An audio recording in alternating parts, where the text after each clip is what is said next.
আসসালামু আলাইকুম ভিউয়ার্স, কেমন আছেন? আশা করি আল্লাহর রহমতে সবাই ভালো আছেন। বরাবরের মতো আজ আপনাদের জন্য নিয়ে এসেছি অসম্ভব মজার একটি রেসিপি, আম দুধের মালপোয়া। আসলে আম দুধের মালপোয়া কথাটি শুনে অনেকে হয়তো ভাবছেন যে আম দুধ দিয়ে কীভাবে মালপোয়া তৈরি করা যায়। তো ভিউয়ার্স, এই রেসিপিটি এত মজার যা কল্পনাই করা যায় না। বাড়িতে যদি একবার ট্রাই করেন তাহলে বারবার খেতে ইচ্ছা করবে। আর তাছাড়া আম ফ্রোজেন করে রেখে যে কোনো সময়ে আপনারা জুস তৈরি করে এই আম দুধের মালপোয়াটি তৈরি করতে পারেন। তো ভিউয়ার্স, আমার ভিডিওটি স্টেপ বাই স্টেপ ফলো করুন।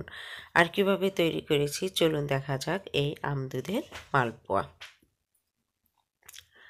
আম দুধের মালপোয়া তৈরির জন্য আমি এখানে নিয়েছি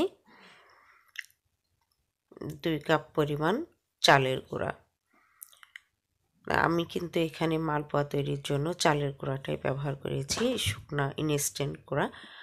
মেশিনে ভাঙানো আপনারা যে কোনো চালের গুঁড়াই ব্যবহার করতে পারেন। এখানে আমি 1 কাপ পরিমাণ চিনি নিয়েছি। এরপর সমস্তটা একটু মিক্সড করে নিচ্ছি। তো আমি সারা বছর পাকা আম ফ্রোজেন করে রাখি, সেখান থেকে আম জুস করে আমি 2 কাপ পরিমাণ আমের জুস দিয়ে দিয়েছি। আমের কালারটা দেখতেই পাচ্ছেন কতটা সুন্দর এবং কত ঘনত্ব। আমি কিন্তু এখানে কোনো পানি ব্যবহার করিনি, পানি ছাড়াই আমের জুসটা তৈরি করেছি। এরপর আমি প্রথমে 1 কাপ পরিমাণ আমের জুসটা দিয়েছি। তারপর পরিমাণ অনুসারে দেখে নেব যে কতটুকু আমের জুস দিতে হবে।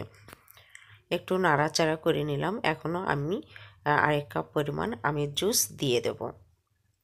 দিয়ে দিচ্ছি আরও 1 কাপ পরিমাণ আমের জুস। এরপরে নাড়াচাড়া করে নিচ্ছি। দেখবেন একটা আঠালো ভাব চলে এসেছে। এর থেকে বেশি আমের জুসটা দেওয়া যাবে না, তাহলে মালপোয়াটা খুব একটা পারফেক্ট হবে না। এরপরে আপনারা ইচ্ছে করলে পানি ব্যবহার করতে পারেন, কিন্তু আমি কিন্তু দুধ দিয়ে তৈরি করেছি। আমি মিষ্টতা ঠিক রাখার জন্য 1 টিস্পুন পরিমাণ লবণ দিয়ে দিয়েছি। তারপর আমি দিয়ে দেবো এখানে দুধ। আপনারা অবশ্যই অল্প অল্প করে দুধ দেবেন, যে দেখবেন যে এর ঘনত্বটা কেমন হলো। এখানে আমার পারফেক্ট 1 কাপ পরিমাণ দুধ লেগেছে।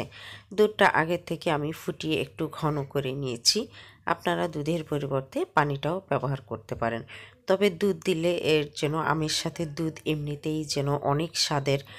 অনেকেই যেন আমের সাথে ভাত দিয়ে দুধ দিয়ে খেতে খুব পছন্দ করে। ঠিক তেমনই যদি একটা মালপোয়া হয় তাহলে বুঝতেই পাচ্ছেন যে কতটা স্বাদের হবে। তো এই ঘনত্বটা আপনারা দেখতেই পাচ্ছেন যে মালপোয়া বা পাকান পিঠা, আঞ্চলিক ভেদে কিন্তু অনেকে পাকান পিঠা বলে থাকে বা তেলের পিঠা বলে থাকে। তো এই তেলের পিঠার মতোই ঘনত্বটা আপনারা তৈরি করে নেবেন। তো এরপর আমি ঠিক একটা ডালের চামচ দিয়ে আমি গরম তেলের মধ্যে দিয়ে দিয়েছি। তবে তেলটা যেন খুব বেশি তেপে না যায়, যেহেতু আম এবং দুধের এই মালপোয়াটা এমনিতে অনেক সফট হয়। সেজন্য একটু তাপলেই হবে, খুব বেশি জোরে জাল দেবার দরকার নেই, মিডিয়াম হিটে জাল দিলেই এনাফ। আমি অবশ্য কারেন্টের চুলাতেই পিঠাটা তৈরি করেছি। দেখতেই পাচ্ছেন যে কতটা সুন্দর হয়েছে। আর খেতে তো অসম্ভব লোভনীয় হয়েছে। আমি একে একে ঠিক এভাবেই আমি তৈরি করে নিয়েছি। আমি ঠিক ইলেকট্রিক চুলাতে একটা লোহার পাত্র বসিয়ে দিয়ে আমি এভাবে ভেজে নিয়েছি। আপনারা যে কোনো পাত্রে বা যে কোনো চুলাতেই এভাবে তৈরি করতে পারবেন। ঠিক ইনগ্রিডিয়েন্টস বা উপাদানগুলো যদি আপনারা ঠিক রেখে তৈরি করেন, ইনশাল্লাহ খুব সুন্দরভাবে আপনারা মালপোয়া তৈরি করতে পারবেন। তো ভিউয়ার্স, আপনাদের কাছে আমি 100% গ্যারান্টি দিয়ে বলতে পারি এই পিঠাটা এত অসম্ভব মজার, যা অন্য অন্য মালপোয়া থেকে হাজার হাজার গুণ অনেক টেস্টি। তো মালপোয়াটা অনেকটাই সফট এবং খুব সুন্দর হয়েছে। একে একে আমি সমস্ত মালপোয়াগুলো ভেজে নিয়েছি। আমি অবশ্য আপনাদের একটা ভেঙে দেখিয়ে দিচ্ছি যে কতটা সুন্দর হয়েছে। তো এর ভিতরটা কিন্তু দেখেন একদম ঠিক দুভাগ হয়ে গেছে ফুলে। খুব সুন্দরভাবে একটু উল্টে পাল্টে দিলে প্রথমে মনে হবে যেন ফুলছেই না, কিন্তু একটু উল্টে পাল্টে দিলে দেখবেন যে খুব সুন্দর ফুলে গেছে। আর এই পিঠাটা খেতে অসম্ভব ভালো লাগবে।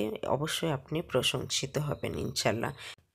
আর ভিউয়ার্স, আমার প্রত্যেকটি ভিডিওর কিন্তু ডেসক্রিপশন বক্সে এর প্রত্যেকটা পরিমাণ দেওয়া থাকবে, অবশ্যই আপনারা দেখে নেবেন। তাহলে ইনশাল্লাহ ঠিকঠাক সব কিছু করতে পারবেন। তো ভিউয়ার, যদি আমার ভিডিওটি আপনাদের কাছে ভালো লেগে থাকে তবে একটি লাইক, কমেন্ট, শেয়ার করে পাশে থাকবেন এবং সাবস্ক্রাইব করতে ভুলবেন না। সে পর্যন্ত ভালো থাকবেন, সুস্থ থাকবেন এবং আমার জন্য দোয়া করবেন।